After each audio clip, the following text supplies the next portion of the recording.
Kochi water metro രാജ്യത്തിന് മാതൃകയെന്ന് കേന്ദ്ര സർക്കാരിന്റെ സാമ്പത്തിക സർവേ. 2023 സംസ്ഥാന സർക്കാരും കൊച്ചി മെട്രോ റെയിൽ കോർപ്പറേഷനും ചേർന്ന് ആരംഭിച്ചതാണ് വാട്ടർ മെട്രോ.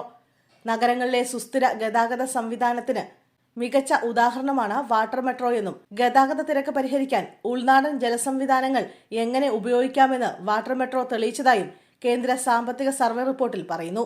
കൊച്ചിയിലെ 10 ദ്വീപുകളെ തമ്മിൽ ബന്ധിപ്പിച്ച് 78 കിലോമീറ്റർ ദൂരത്തിൽ 15 റൂട്ടുകളിൽ സർവീസ് നടത്തുന്നതിനാണ് വാട്ടർ മെട്രോ വിഭാവനം ചെയ്തത്. 819 കോടി രൂപയാണ് പദ്ധതിയുടെ ചെലവ്. കൊച്ചിൻ ഷിപ്പ്യാർഡ് നിർമ്മിച്ച ഇലക്ട്രിക് ഹൈബ്രിഡ് ഫെറികളാണ് സർവീസിന് ഉപയോഗിക്കുന്നത്. 100 പേർക്ക് വരെ ഇതിൽ ഒരേ സമയം സഞ്ചരിക്കാം. ദീർഘകാലം നീണ്ടു നിൽക്കുന്നതും അതിവേഗ ചാർജിംഗ് സാധ്യമാകുന്നതുമായ ലിഥിയം ടൈറ്റനേറ്റ് ഓക്സൈഡ് ബാറ്ററിയിലാണ് പ്രവർത്തനം. വാട്ടർ മെട്രോയ്ക്ക് വേണ്ടി അത്യാധുനിക നിലവാരത്തിലുള്ള ടെർമിനലുകൾ നിർമ്മിച്ചതും സർവേ റിപ്പോർട്ടിൽ എടുത്തു പറയുന്നുണ്ട്. 2025 കണക്ക് പ്രകാരം 50 ലക്ഷം യാത്രക്കാരാണ് വാട്ടർ മെട്രോ ഉപയോഗിച്ചത്. പരമ്പരാഗത മെട്രോ റെയിൽ സംവിധാനങ്ങളെക്കാൾ വാട്ടർ മെട്രോയ്ക്കുള്ള സാമ്പത്തിക നേട്ടങ്ങളും റിപ്പോർട്ടിൽ എടുത്തു പറയുന്നുണ്ട്.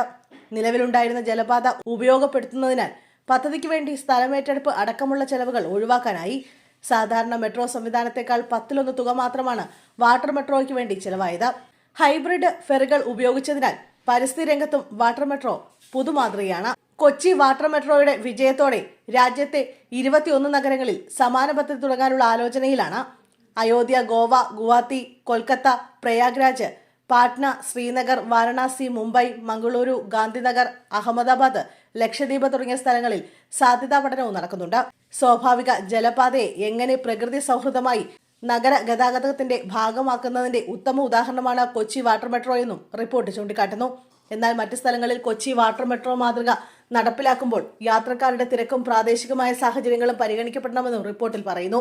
കൊച്ചി മെട്രോയ്ക്ക് പുറമെ ഉത്തരവാദിത്ത ടൂറിസം, കേര പദ്ധതി, കുടുംബശ്രീ, അതിദാരിദ്ര്യ നിർമ്മാർജ്ജനം തുടങ്ങിയ പദ്ധതികളെക്കുറിച്ചും റിപ്പോർട്ടിൽ പരാമർശിക്കുന്നുണ്ട്.